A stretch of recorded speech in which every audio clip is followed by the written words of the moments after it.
औज़ुबिल्लाहिमिनश्शैतानिर्रजीम बिस्मिल्लाहिर्रहमानिर्रहीम।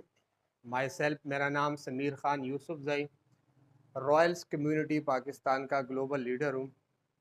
आज जिस टॉपिक पे हम बात करेंगे, पहले मैं लिख देता हूँ,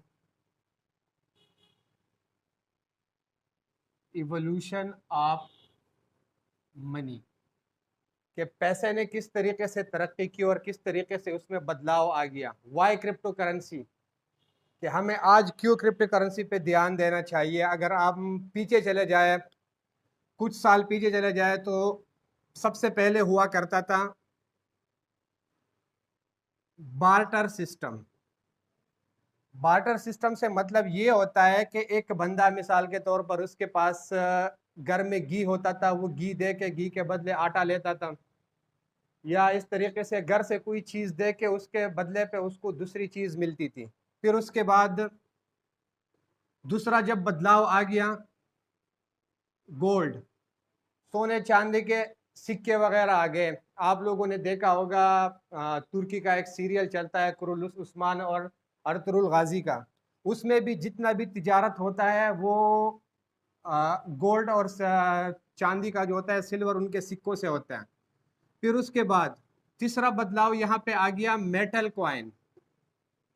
आप लोगों ने देखा होगा, बहुत सारे ऐसे लोग होंगे जो ये वीडियो देख रहे होंगे, उनको पता होगा 50 पैसे, 10 पैसे, 20 पैसे, इस तरीके से हमने अपने ज़माने भी ये मेटल कॉइन यूज़ किया है। फिर उसके बाद चौथा बदलाव इसमें जब आ गया, वो पेपर मनी। आजकल हमारे जेब में 50 रुपए का नोट, 100 रुपए का नोट, ये नोट पड़े होते हैं। ये चौथा बदलाव आ गया। फिर उसके बाद पांचवा बदलाव हमारे पास जब आ गया है, तो वो प्लास्टिक मनी उसको बोलते हैं।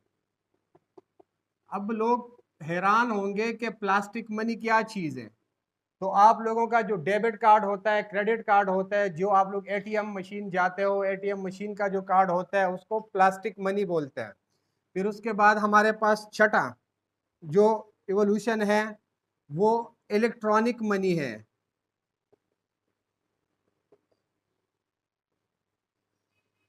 अब इलेक्ट्रॉनिक मनी कौन सी है?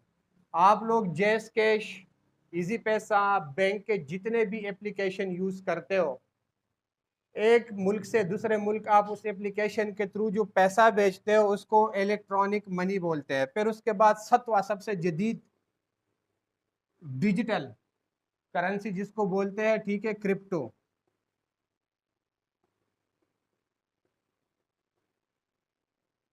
ये सबसे लास्ट। तो प्यारे भाइयों, अगर आप लोगों को, प्यारे भाइयों और बहनों, सॉरी, ये यहाँ से यहाँ तक आने में, यहाँ से यहाँ तक आने में, और यहाँ से यहाँ तक आने में, फिर यहाँ से यहाँ तक आने में, ये सबसे आप लोगों का लास्ट पॉइंट है। यहाँ तक अगर आप लोग आके रुक गए हो और आप लोग यहाँ से यहाँ तक मूव नहीं करते, तो जमाने करीब में आप लोग बहुत पछताओगे। क्योंकि बार्टर सिस्टम से जब गोल्ड और चांदी पे चला गया, तो एक बदलाव आ गया, डिजिटल हो गया, जमाना थोड़ा सा एडवांस हो गया, गोल्ड पे आ गया, गोल्ड से मेटल कॉइन बन गया, मेटल कॉइन से पेपर मनी बन गई, पेपर मनी से थोड़ी और तरक्की हो गई, प्लास्टिक के कार्ड वगैरह शुरू हो गए, कार्ड शुरू होने के बाद फिर इलेक्ट्रॉनिक मनी आ गई, इलेक्ट्रॉनिक मनी के बाद अब डिजिटल करेंसी जिसको बोलते हैं क्रिप्टो करेंसी।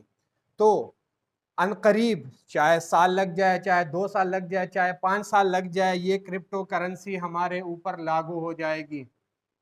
हम किसी सुपरमार्केट जाएंगे, वहां से खरीदारी करेंगे, तो भी हम क्रिप्टो करेंसी के मद में पैसे पे करेंगे। दुनिया में ऐसे बहुत सारे ममालिक आप लोगों ने देखे होंगे, जापान को देखो, ऐसे और भी बहुत सारे ममालिक है कि वहां पे आप लोग जब भी कोई खरीदारी करते हो तो आप लोग क्रिप्टो करेंसी के मद में वहां पे पेमेंट कर सकते हो।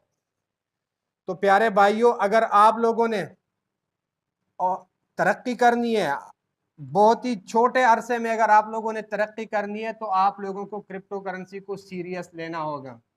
क्योंकि आने वाला दौर ही क्रिप्टो करेंसी का है। हम जो चीज़ खरीदेंगे, हम जो चीज़ बेचेंगे, अनकरीब ये हो जाएगा कि भाई क्रिप्टो करेंसी आप लोगों के पास है तो हम डील करते हैं, अदरवाइज नहीं करेंगे। तो ये है इवोल्यूशन ऑफ मनी। इस पे हमें, हम सब लोगों को यहाँ पे यकीन करना चाहिए कि आने वाला दौर ही क्रिप्टो करेंसी का है। अगर आप लोगों को आज कोई बंदा ये कह देता है कि क्रिप्टो करेंसी हराम है, ये जायज़ नहीं है, तो वो आपको सरासर गलत बोलता है। आप उनसे क्वेश्चन कर दो किस मद में आप इसको क्रिप्टो करेंसी को हराम कह रहे हो, आपके पास कोई फतवा है, कोई सबूत है, आप इसको शो कर दो हमें हराम। दुनिया में ऐसा कोई भी बंदा नहीं है जिसने अभी तक क्रिप्टो करेंसी को हराम कहा हो। तो ये जितने भी कयास आराई आप लोगों के सामने आती है, ये सिर्फ महज एक लोगों की निगेटिविटी होती है। आप लोगों ने क्या करना है, क्रिप्टो करेंसी को सीरियस लेना है, क्योंकि आने वाला दौर ही क्रिप्टो करेंसी का है। जज़ाकल्लाह।